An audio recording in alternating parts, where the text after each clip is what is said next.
मेरो अर्थमन्त्रीले बजेटको सिद्धान्त र प्राथमिकता यति उत्कृष्ट प्रस्तुत गर्नुभयो कि धुर वामपन्थी माओवादीलाई पनि मन पर्यो, धुर दक्षिणपन्थी राप्रपालाई पनि प्रिय लाग्यो, अझ अचम्म त एमालेलाई पनि आकर्षक र कर्णप्रिय लागेको छ। हिजोसम्म तिम्रो विचारै छैन भन्नुहुन्थ्यो अग्रजहरू, आज कार्यान्वयन कसरी गर्छौ भन्दै हुनुहुन्छ। यो अत्यन्त सुखद पक्ष हो। मलाई गर्व यस मानेमा पनि छ सभामुख महोदय कि मेरा अग्रजहरूले देशका जुन समस्याहरूप्रति 35 वर्षसम्म आँखा चिम्लिनुभयो, आज झलझली देखिरहनु भएको छ र यही वर्ष ती सबै समस्याहरूको समाधान होस् भन्ने उहाँहरूको शुभेच्छा छ। कम्ता विश्वास रहेछ त यो सरकारप्रति अग्रजहरूलाई।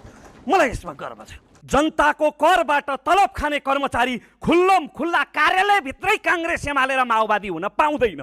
विश्वविद्यालय र सरकारी कार्यालयबाट दलीयकरणको अन्त्य त गर्छौँ, तपाईँलाई प्रिय लागोस् कि अप्रिय लागोस्। हामीले नुहाउन पाउने अधिकार खोज्ने भनेको होइन, भान्सा कोठामा नुहाउन पाइँदैन भनेको। 35 वर्षसम्म तपाईँको गलत नीतिले सृजना भएको र तपाईँको बदनियतले विकराल बनेको समस्या हो कि होइन सुकुम्बासी समस्या।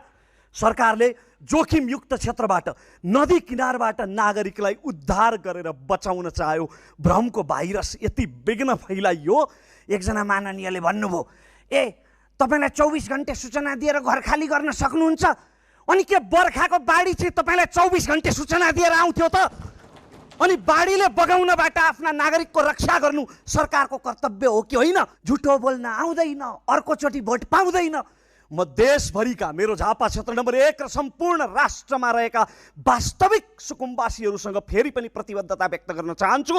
मैले अर्कोचोटि भोट पाऊँ कि नपाऊँ, तपाईँले यही सरकारको कार्यकालमा लाल पूर्जा अवश्य पाउनुहुन्छ। रक्सी, चुरोट, सुर्ती स्वास्थ्यका लागि हानिकारक जति वस्तु विदेशबाट आयात हुन्छन् अर्को 50% कर थपौँ।